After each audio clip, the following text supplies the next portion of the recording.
Hello friends, welcome to Infinity Academy. This is lecture number 2 of chapter 2. First व्हिडिओमध्ये आपण types of disease, त्यांचे symptoms, treatment ह्या सगळ्या गोष्टी डिस्कस केल्या. जर तुम्ही तो व्हिडिओ बघितला नसेल तर व्हिडिओची लिंक डिस्क्रिप्शनमध्ये दिली आहे. आय सजेस्ट की फर्स्ट तुम्ही तो व्हिडिओ बघा. तर आज आपण सुरू करूया आपलं सेकंड लेक्चर. इथे आता तुम्हाला बघा एक इमेज गिवन आहे आणि काही क्वेश्चन्स दिलेत. Where do you see the waterlog materials shown in picture. म्हणजे इथे ज्या इमेजमध्ये जसं तुम्हाला पाणी साचलेलं दिसतंय तर ते आपण कुठे बघू शकतो आपल्या आजूबाजूला. तर फॉर एक्झाम्पल ही वॉल बघा. जर कुठे अंडर कन्स्ट्रक्शन समजा काही बिल्डिंग्स असतील किंवा कुठे समजा कन्स्ट्रक्शन होत असेल, ब्रिज वगैरे बनत असतील, जर बरेच दिवस ते कन्स्ट्रक्शन तसंच राहिलं तर तुम्हाला दिसेल की तिथे जे अंडर कन्स्ट्रक्शन वॉल्स असतील त्यावर पावसामुळे वगैरे पाणी जमा होतं. बऱ्याचदा असे स्मॉल तुम्हाला ग्रास सारखे मटेरियल तिथे ग्रो झालेलं दिसेल. मग तिथे मायक्रोब्स ग्रो करतात वॉटर लॉक झाल्यामुळे, पाणी साचल्यामुळे. किंवा आता आपल्या घरात जसं हे आपण फ्लॉवर पॉट वगैरे असेल, फुलदाणी जी म्हणतो, त्यातलं पाणी जर तुम्ही बरेच दिवस समजा चेंज नाही केलं तर तिथे पाणी साचलेलं असणार आहे. नंतर मग आता ओपन प्लेसेस असतील, तिथे समजा लोकांनी कचरा टाकला असेल, डस्टबिन वगैरे असतील, किंवा मग आता समजा आपल्या घराच्या टेरेसवर वगैरे असे काही टायर्स असतील, किंवा मग समजा आता असे काही तुमचे बकेट वगैरे असतील, त्यात समजा पावसाचं पाणी साचलेलं असेल. सो व्हेरियस सोर्सेस आहेत की तिथे असं हे वॉटर लॉग होऊ शकतो. Then which hazards do you anticipate with the help of picture. म्हणजे आता ह्या इमेजमध्ये जे तुम्हाला दिसतंय पाणी जे साचलेलं आहे तर त्याचे हानिकारक परिणाम काय काय होऊ शकतात. म्हणजे आपल्याला ऑलरेडी थोडं आता माहिती आहे की तिथे आता मॉस्किटोज वगैरे जे असतील ते बनतील. ते मॉस्किटोज मग समजा आपल्याला बाईट करतात तर आपल्याला डेंग्यू, मलेरिया वगैरे सारखे इन्फेक्शियस डिजीज होतात. म्हणजे इन शॉर्ट असं पाणी साचल्यामुळे डिजीज स्प्रेड होण्याचे चान्सेस असतात. मग आता आपण तशाच काही डिसीजेसबद्दल डिस्कस करूया. तर त्यातला पहिला आपल्याला दिलंय डेंग्यू. सो डेंग्यू आता किंवा त्याआधी बघा तुम्ही इथे तुम्हाला काही क्वेश्चन्स दिलेले आहेत की how can we observe personal hygiene. Then why should we drink boil water in rainy season. Then why the clean hand drive is run in schools. मग आता हे जे सगळे प्रश्न आहेत की तुमचं आता पर्सनल हायजीन ठेवणं, किंवा मग पावसाळ्यात वगैरे पाणी उकळून पिणं, किंवा मग तुमच्या स्कूलमध्ये क्लीन हँड ड्राईव्ह म्हणजे हात वगैरे जे आपण स्वच्छ धुतो, मग तसं का सांगितलं जातं. तर ह्या सगळ्या गोष्टी आपण फर्स्ट जे लेक्चर होतं आपलं त्यात डिस्कस केलेले आहेत. म्हणून आपण परत आता ते इथे डिस्कस न करता डायरेक्टली आपल्याला जे डिझीज दिले दॅट इज डेंग्यू त्याबद्दल बघूया. मग आता डेंग्यू कशामुळे होतो तर हे जवळपास सगळ्यांना माहितीच असेल की मॉस्किटोजने बाईट केल्यामुळे, म्हणजेच डास आपल्याला चावतात आणि आपल्याला डेंग्यू हा डिझीज होतो. मग आता जनरली डेंग्यू हा डिझीज रेनी सीझनमध्ये स्प्रेड करतात, म्हणजेच पसरतो. मग असं का? कारण रेनी सीझन सुरू होताना जसं मगाशी आपण बोललो की काही असे समजा सोर्सेस आहेत की जिथे पाणी साचतं आणि ते साचलेलं पाणी जे असेल त्यात हे मॉस्किटोज समजा बनतात आणि मग तो डिझीज स्प्रेड होणार. मग आता सुरुवातीला तुम्हाला तेच दिले बघा की mosquitoes lays the eggs in water log places and there by their population increases. साचलेल्या पाण्यात ते त्यांचे एग्स ले करतील, म्हणजेच अंडी देतील आणि त्यांची पॉप्युलेशन इन्क्रीज होणार. Different species of mosquitoes spread different diseases. म्हणजे वेगवेगळे मॉस्किटोज वेगवेगळ्या प्रकारचे डिझीज स्प्रेड करतात. म्हणजे सगळेच मॉस्किटोज काय फक्त डेंग्यू स्प्रेड नाही करणार, तर काही असतील ज्यांच्यामुळे मलेरिया वगैरे होऊ शकतो किंवा इतर काही आजार होऊ शकतात. Dengue is spread by Aedes aegypti. मग आता हे नाव तुम्ही लक्षात ठेवा की डेंग्यू हा रोग कोणत्या मॉस्किटोमुळे होतो तर Aedes aegypti. This disease is cause by den 1 to 4. मग आता हे डेन 1 to 4 म्हणजे काय तर हे व्हायरस आहे. डेन 1, 2, 3, 4 तर हे त्यांचे टाईप्स आहेत, त्यामुळे हा डिझीज आपल्याला होतो. Belonging to the type flavi virus. मग आता फ्लेवी व्हायरस हा एक व्हायरसचा टाईप आहे, त्यातलेच हे डेन 1 to 4 व्हायरसेस आहेत जे आपल्याला बाईट करतात.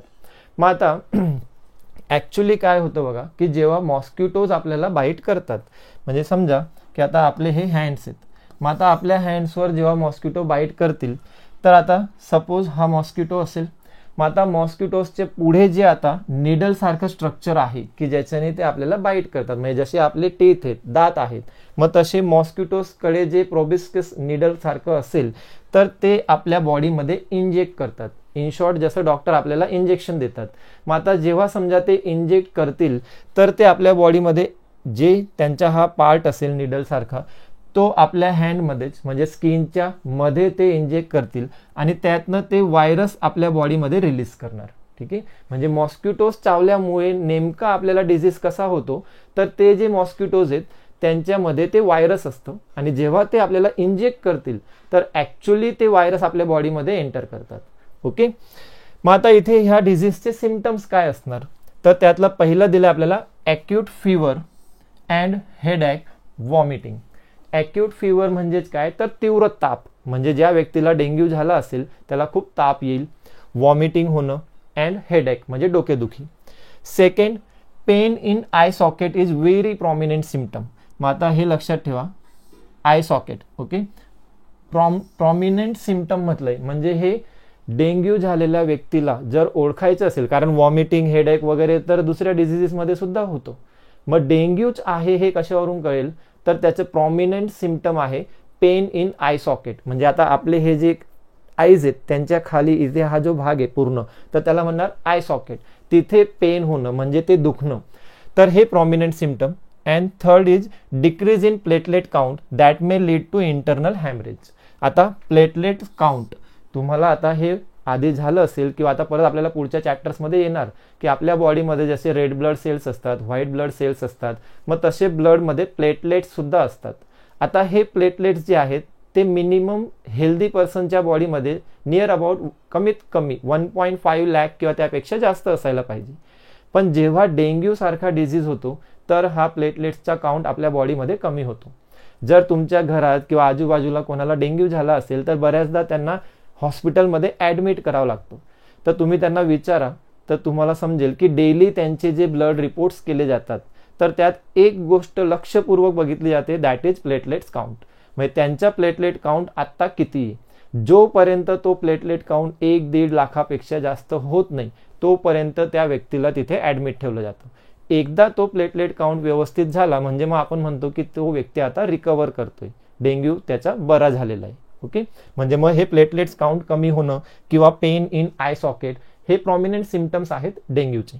ओके, आता इथे जसं तुम्हाला इमेज दिलेली आहे, मग हे आपण आधीच बघितलं की जिथे वॉटर लॉग असणार तिथे हे मॉस्किटोज तयार होतील आणि मग डिझीज स्प्रेड करणार.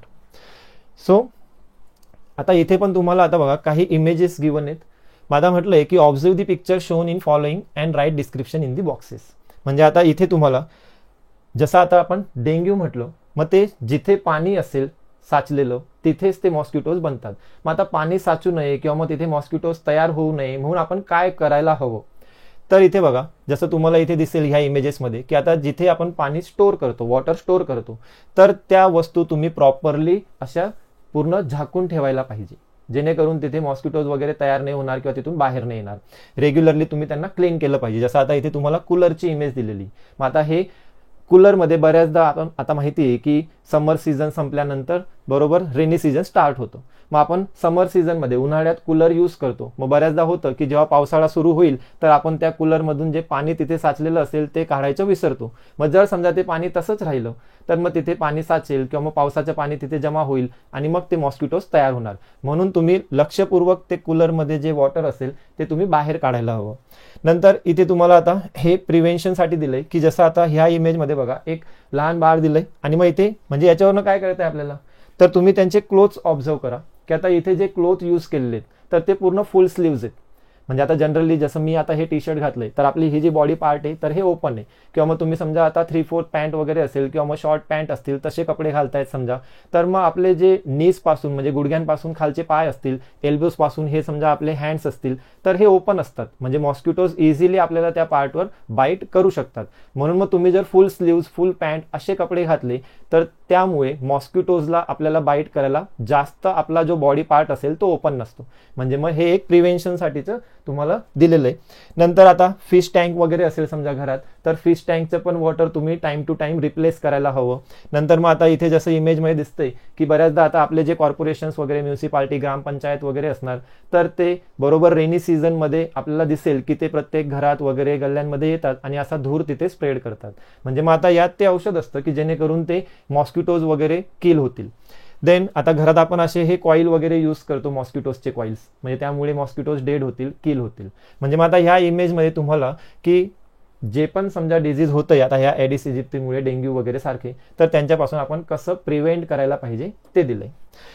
देन आता इथे तुम्हाला डू यू नो मध्ये दिलंय बघा, malaria is spread by female Anopheles. आता हे नाव आहे, जसं आता एडिस इजिप्ती बघितलं आपण डेंग्यूसाठी, मग तसं मलेरिया हा जो डिझीज आहे तर तो कोणत्या कोणत्या वेक्टर म्हणजेच इन्सेक्टमुळे होणार, तर female anopheles. While elephantiasis by female culex. Elephantiasis हा जो रोग आहे तर तो फिमेल क्युलेक्स यामुळे होतो. Then anopheles and aedes grow in clean water while culex in dirty sewage water.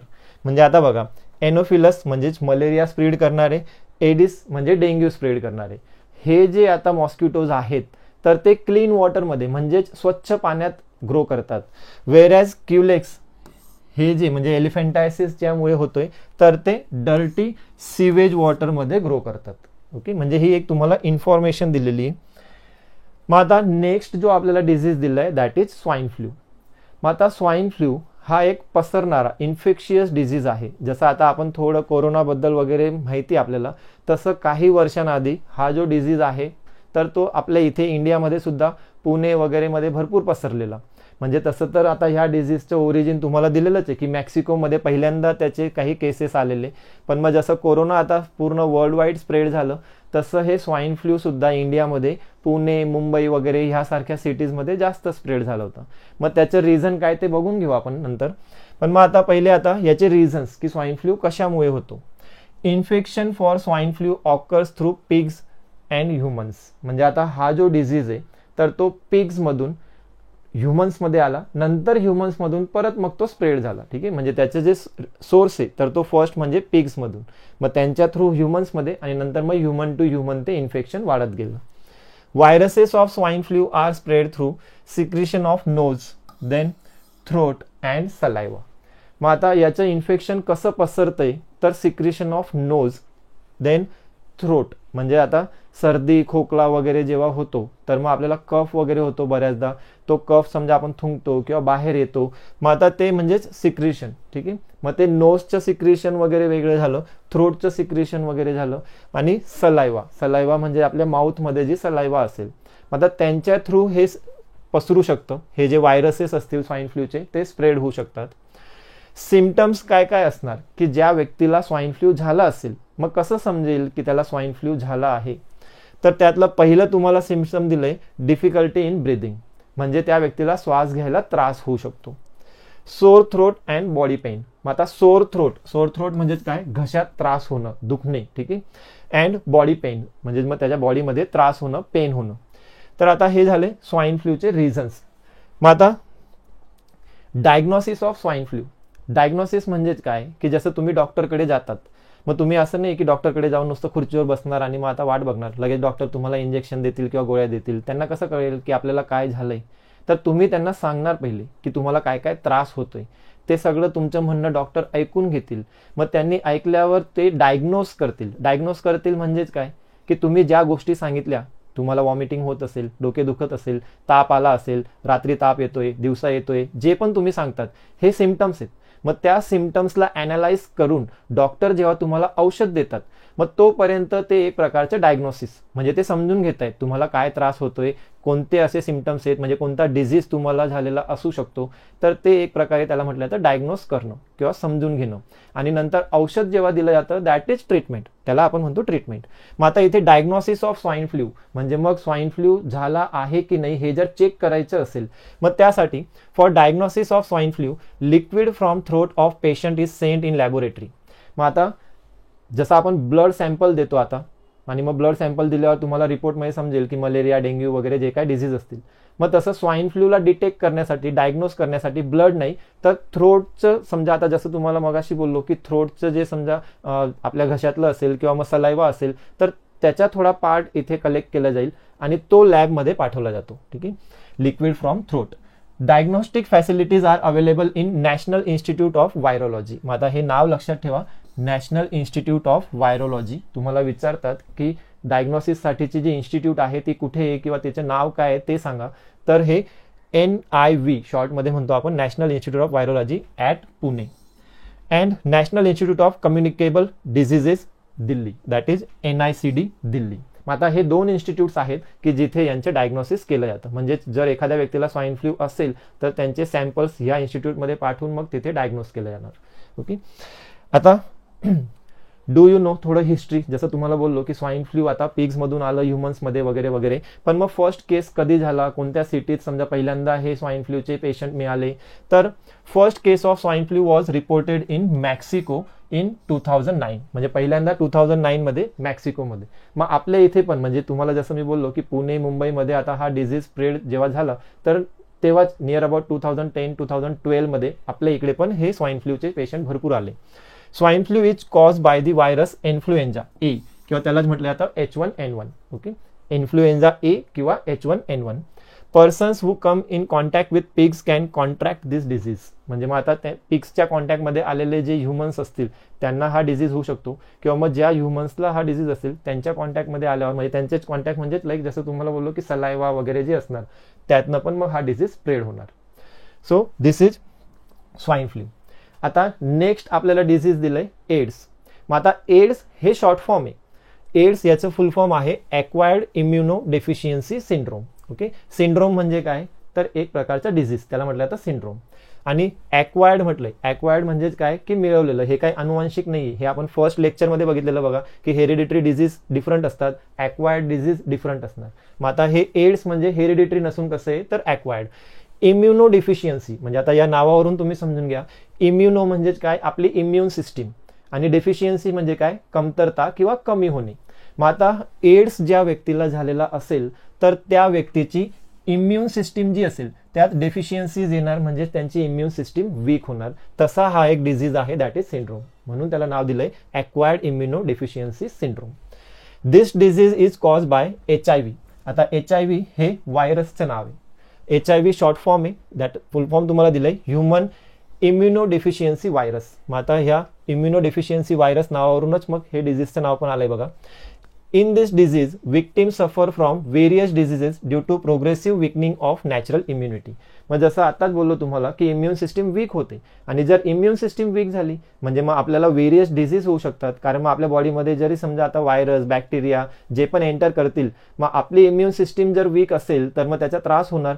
आणि मग जे नॉर्मली समजा हेल्दी पर्सनला जे व्हायरस किंवा बॅक्टेरियामुळे डिझीज होत नसतील ते पण आपल्याला होऊ शकतात, कारण इम्युन सिस्टीमच आपली वीक झालेली असू शकते. म्हणजे ज्या व्यक्तीला एड्स झाला असेल त्याला मग व्हेरियस डिझिजेस होतात कारण त्यांची इम्युन सिस्टीम वीक झालेली असणार. Diagnosis of AIDS can not be confirm without test in medical laboratories. मग आता बघा बऱ्याचदा ज्याचं याच्या आधीचे पण आपण जे डिझिजेस डिस्कस केले तर सिम्पटम्स असतात बघा, की एखादा डिझीज जर ज्या व्यक्तीला झाला असेल तर त्याचे काही सिम्पटम्स असतील. मग त्याचं हेडेक असेल, ताप येणं असेल वगैरे वगैरे. पण आता एड्स झालेला व्यक्ती तर बऱ्याचदा असं होतं की ज्या व्यक्तीला एड्स झालेला असेल त्या व्यक्तीला स्वतःला सुद्धा माहिती नसतं की त्याला पर्टिक्युलर डिझीज आहे, कारण सुरुवातीला त्यात काही त्रास होत नाही, म्हणजे कुठल्याही प्रकारचे सिम्पटम्स वगैरे दिसत नाही. पण मग भरपूर वेळ म्हणजे काही वर्षानंतर समजा त्यांच्या बॉडीमध्ये इम्युन सिस्टीम वीक झाल्यामुळे जे डिफरंट डिझिजेस होत आहे, त्रास होतोय, मग नंतर समजा थोडा त्यांना जेव्हा जास्त त्रास व्हायला लागतो तेव्हा मग ते कुठेतरी कळतं, समजतं की काहीतरी प्रॉब्लेम आहे. म्हणून मग आता एड्स हा जो डिझीज आहे तर तो फक्त सिम्पटम्सवरून किंवा फक्त असं डॉक्टर्स एखाद्या पेशंटला बघून वगैरे सांगू नाही शकत की त्याला एड्स झालेला असेल. तर एड्स हा पर्टिक्युलर टेस्ट केल्यावरच आपण कन्फर्म सांगू शकतो. मग आता त्या टेस्टचं नाव पण तुम्हाला दिलंय एलिझा टेस्ट. ओके, एलिझा हे एलिझा टेस्ट लक्षात ठेवा. बऱ्याचदा क्वेश्चन असतो की एड्स डिटेक्ट करण्यासाठीची टेस्ट कोणती तर ELISA test. Okay, symptoms of AIDS are person specific. बघा इथे म्हणून स्पेसिफाय केलेलं आहे की एड्सचे असे पर्टिक्युलर काही सिम्पटम्स नसतात, प्रत्येक व्यक्तीला त्याचा वेगवेगळा त्रास होऊ शकतो. डिपेंड्स की त्यांची इम्युन सिस्टीम किती वीक झालेली आहे त्यानुसार. म्हणून यांचे सिम्पटम्स पर्सन स्पेसिफिक म्हणजे वेगवेगळे असू शकतात. मग आता हे झालं एड्स बद्दल. पण आता तुम्हाला मग ऑलवेज रिमेंबर मध्ये काही गोष्टी दिल्यात बघा, की AIDS does not occur due to touching and sharing the food with HIV infected person or by nursing the HIV patient. म्हणजे आता जसं आपण बघा की इन्फेक्शियस डिझीज म्हटलं की आपल्या माइंडमध्ये काय येतं की एखाद्या व्यक्तीला तो डिझीज असेल, मग त्या व्यक्तीच्या सोबत राहिल्याने किंवा त्याच्यासोबत काही मटेरियल्स म्हणजे फूड वगैरे असेल, वॉटर असेल किंवा घरातल्या वस्तू असतील त्या आपण शेअर करतोय, तर मग जनरली इन्फेक्शियस डिझीज स्प्रेड होतात. पण एड्स बद्दल तसं नाही. जर एखाद्या व्यक्तीला एड्स झालेला असेल तर तुम्ही त्याच्यासोबत राहू शकतात, त्याच्यासोबत फिरू शकतात, जेवण करू शकतात. ते सगळं केल्याने तुम्हाला एड्स होईल असं नसतं. मग इथे म्हणून तुम्हाला क्लिअरली स्पेसिफाय केले. कारण काय होतं बघा, की पहिले असं व्हायचं की एखाद्या व्यक्तीला एड्स झालाय असं जर कोणाला समजलं तर लोक त्याच्यासोबत फिरणं, त्याच्यासोबत राहणं, इव्हन बोलणं सुद्धा बंद करायची. जसं आता कोरोनामध्ये तुम्हाला अनुभव आलाच असेल की गल्लीत एखाद्या व्यक्तीला कोणाला कोरोना झालं की गल्लीतले सगळे लोक त्यांच्याकडे जाणं बंद करून द्यायची. कारण ते फिअरनेस, म्हणजे ते लोकांना घाबरून गेलेली होती लोक, की नक्की काय माहीत नव्हतं. मग तसं एड्स बद्दल पण होतं की जर एखाद्या व्यक्तीला एड्स झाला, लोकांना असं वाटायचं आपण त्यांच्यासोबत गेलो, त्यांच्यासोबत फिरलो तर आपल्याला पण तो डिझीज होईल. पण एड्स तसा होत नाही. ठीक आहे, म्हणून मग इथे मेन्शन केले की त्या व्यक्तीचं नर्सिंग करणं, त्याच्यासोबत फूड वगैरे शेअर करणं किंवा मग टच करणं, याच्याने हा स्प्रेड होणार नाही. Our behaviour with HIV infected person must be normal. म्हणून मग आपली जी वागणूक असेल HIV इन्फेक्टेड पर्सन सोबत तर ती नॉर्मल असायला हवी. म्हणजे जसं आपण नॉर्मल एकमेकांशी बिहेव करतो, वागतो, तशी सेम वागणूक आपण त्या पेशंट सोबत ठेवायला हरकत नाही. ओके, नंतर आता डू यू नो मध्ये तुम्हाला दिले बघा की HIV was first reported in an African species of monkeys. म्हणजे पहिल्यांदा एड्स कशामध्ये रिपोर्ट केला गेला किंवा कोणत्या स्पेसीजमध्ये रिपोर्ट केला गेला तर मंकीजमध्ये, म्हणजेच माकड. According to the national AIDS control programme and UN AIDS 80 to 85% HIV infections in India occur through unsafe sexual contact.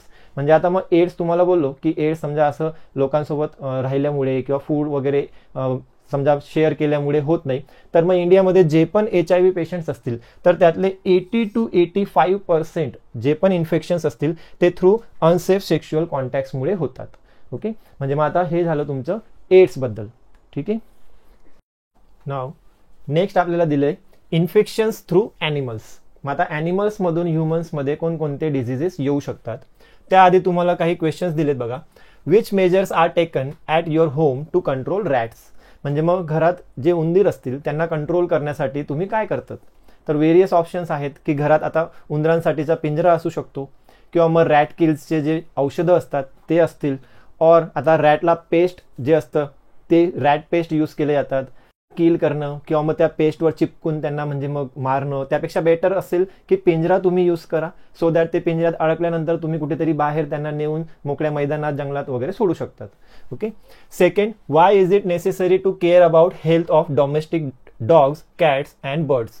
मग आता तुमच्या घरात जर काही पाळीव प्राणी असतील, कुत्रा असेल, मांजर असेल किंवा इतर काही, तर मग त्यांची जी हेल्थ असणार त्याची काळजी घेणं पण महत्त्वाचं आहे. तर का? बिकॉज त्यांना वेळोवेळी तुम्ही जे वॅक्सिन्स वगैरे देतात त्यामुळे आपल्याला जसं आपण आपल्या बॉडीचं संरक्षण करतो, आपल्या हेल्थची काळजी घेतो, तसं तुम्ही त्यांच्या हेल्थची काळजी घेतली तर त्याचं बेनिफिट तुम्हाला सुद्धा होईल की त्यांच्यातनं आपल्यामध्ये पसरणारे जे डिझीज आहेत त्यापासून आपण स्वतःलाही वाचवू शकतो आणि त्यांनाही, म्हणजेच प्राण्यांनाही. Is there any relation between pigeons, stray animals and human health.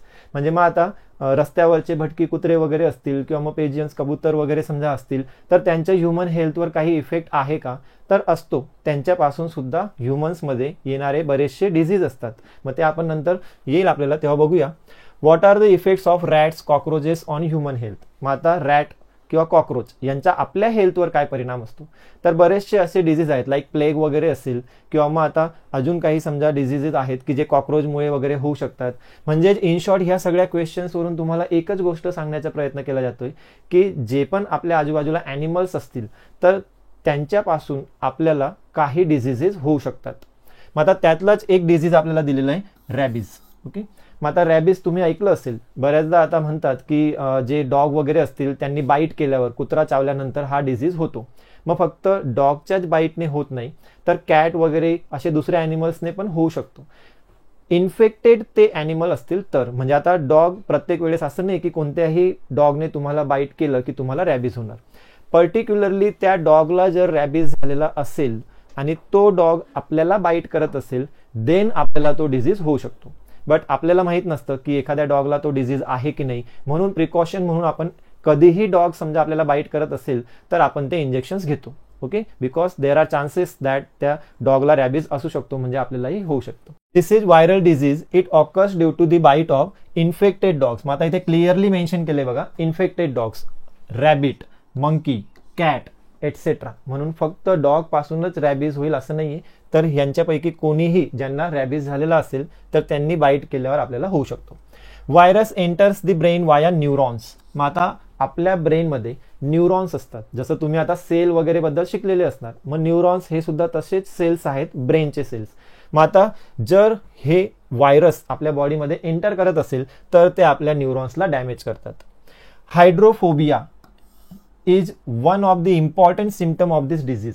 मग आता हायड्रोफोबिया म्हणजे काय? फोबियाचं मिनिंग काय असतं? फोबिया मीन्स एखाद्या गोष्टीची भीती वाटणं, त्याला आपण म्हणतो phobia. Hydrophobia, hydro means water, phobia means भीती वाटणं. मग हायड्रोफोबिया म्हणजे काय? तर पाण्याची भीती. म्हणजे ज्या व्यक्तीला रॅबीज हा डिझीज झालेला असेल तर त्याला पाण्यापासून भीती वाटते. म्हणजे पाण्यापासून भीतीचा अर्थ असं नाही की खूप जास्त पाणी किंवा मग समुद्र असेल तिथेच तो घाबरेल. इवन तुम्ही त्याच्याजवळ एक ग्लास घेऊन जरी पाणी घेतलं किंवा ते पाणी त्याच्या अंगावर टाकलं तरी तो व्यक्ती घाबरायला लागतो. एवढा भयंकर हायड्रोफोबिया असू शकतो.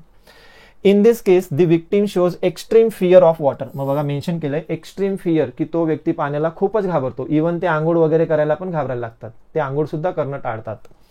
Rabies is fatal disease. मग आता फॅटल डिझीज म्हणजे काय? की प्राणघातक जे म्हणतो आपण, की ज्याच्यामुळे एखाद्या व्यक्तीची डेथ होऊ शकते असा डिझीज.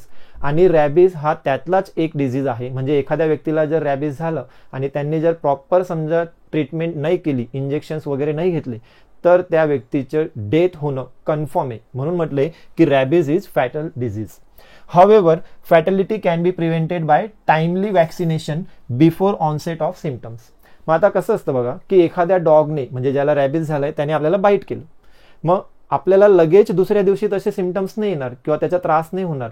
तर बरेच दिवस बाईट केल्यानंतर सुद्धा त्याचे कुठल्याही प्रकारचे सिम्पटम्स दिसत नाही. पण मग काही दिवसांनंतर, काही महिन्यांनंतर ते सिम्पटम्स दिसायला लागतात. मग आता ते कोणकोणते सिम्पटम्स असतील म्हणजे लक्षणं असतील तर ते इकडे दिले आपल्याला, की फीवर फॉर 2 to 12 weeks, की त्या व्यक्तीला 2 ते 12 आठवड्यांपर्यंत ताप असू शकतो. देन एक्झॅग्रेशन इन बिहेवियर, म्हणजे त्याची जी वागणूक असेल त्याच्यात अचानक बदल येतो. म्हणजे तो व्यक्ती अगदी म्हणजे जसं आपण म्हणतो की डॉग्स जसं असतात, स्ट्रे डॉग्स जसे असतात तसं त्यांचं बिहेवियर होऊन जातं, की ते तसे वागायला लागतात. पण मग ते लगेच नाही होणार, तर काही दिवसांनी होतं. म्हणून मग इथे मेन्शन केलं की timely vaccination before onset of symptoms. म्हणजे सिम्पटम्स येण्याच्या आधीच म्हणजे तुम्ही प्रिकॉशन घ्यायला पाहिजे, की डॉगने बाईट केलं आणि मग सिम्पटम्स आले तर मग आपण तेव्हा ट्रीटमेंट करू, तसं नाही. तर आधीच तुम्ही त्याला प्रिव्हेंट केलं पाहिजे, वॅक्सिनेशन वगैरे करायला पाहिजे, सो दॅट तुमच्यामध्ये तो डिझीज होणारच नाही, त्याचे सिम्पटम्स येणारच नाही. Okay. Symptoms start to appear within 90 to 175 days of dog bite. बघा इथे मेन्शन केले मग आता की 90 to 175 डेज. म्हणजे जर आज तुम्हाला डॉग बाईट करत असेल तर 90 डेज नंतर म्हणजे 3 महिन्यानंतर तुम्हाला त्याचे सिम्पटम्स दिसायला लागतील. जर रॅबीज असेल तर मग तोपर्यंत वाट बघणार का आपण? नाही. तर तुम्ही डॉगने बाईट केल्यावर लगेच डॉक्टरांकडे जाऊन त्याची ट्रीटमेंट घ्यायला पाहिजे. म्हणजेच ते रॅबीजचं वॅक्सिनेशन जे असतं ते इंजेक्शन तुम्ही घ्यायला हवं. ओके. मग आता हे झालं इन्फेक्शन्स थ्रू ॲनिमल्स. याच्या आधी आपण अदर इन्फेक्शियस डिझीज पण डिस्कस केले. मग इथे आपला इन्फेक्शियस डिझीजचा पार्ट कंप्लीट होतोय. आता नेक्स्ट व्हिडिओमध्ये आपण नॉन इन्फेक्शियस डिझीज बद्दल डिस्कस करणार. लाईक कॅन्सर असेल, हार्ट डिझीज असणार, डायबिटीस असतील, तर त्या व्हिडिओची लिंक पण डिस्क्रिप्शन बॉक्समध्ये दिलेली आहे, तुम्ही ते चेक करू शकतात. तर अशाच काही व्हिडिओसाठी चॅनलला सबस्क्राईब करा, व्हिडिओला लाईक करा व आपल्या फ्रेंड्ससोबत शेअर करा. थँक्यू.